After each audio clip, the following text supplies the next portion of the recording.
వివిధ బ్యాంకు ఖాతాల ద్వారా 547 కోట్ల రూపాయల లావాదేవీలు జరిపిన సైబర్ క్రైమ్ ముఠా గుట్టును ఖమ్మం జిల్లా పోలీసులు రట్టు చేశారు.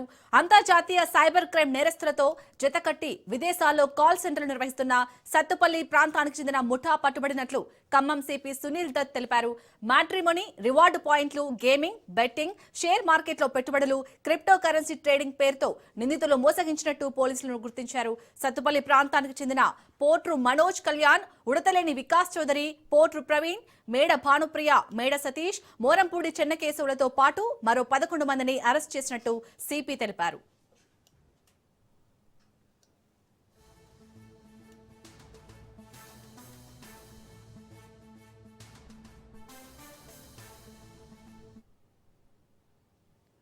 ఉద్యోగం ఇప్పిస్తానని పోట్రు కళ్యాణ్, ప్రవీణ్, ఉడతనేని వికాస్ చౌదరితో పాటు మోరంపూడి చెన్నకేశవులు తనను నమ్మించి మోసం చేశారని గత ఏడాది డిసెంబర్ 24న సత్తుపల్లి మండలం తుంబూరు గ్రామానికి చెందిన మోదుగ సాయి కిరణ్ పోలీసులకు ఫిర్యాదు చేశారు.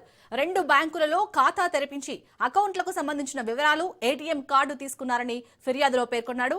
తన బ్యాంకు ఖాతాను పరిశీలించగా కోట్లలో లావాదేవీలు జరిగినట్లు తెలిసిందని పోలీసుల దృష్టికి తెచ్చాడు.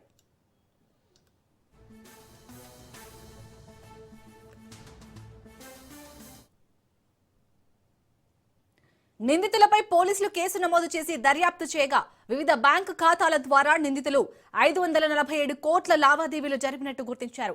సత్తుపల్లి, వేంసూర్, లింగపాలెం, సదాశివుడుపాలెం, సీతారాంపురం, రామానగరం, తుమ్మూరు గ్రామాలకు చెందిన మరో 6 పేరిట ఖాతాలు తెరిచి వారికి 5,000, కరెంట్ అకౌంట్ అయితే 10,000 ఇచ్చి ఏజెంట్ల ద్వారా బ్యాంకు ఖాతాలు తెరిపించారు.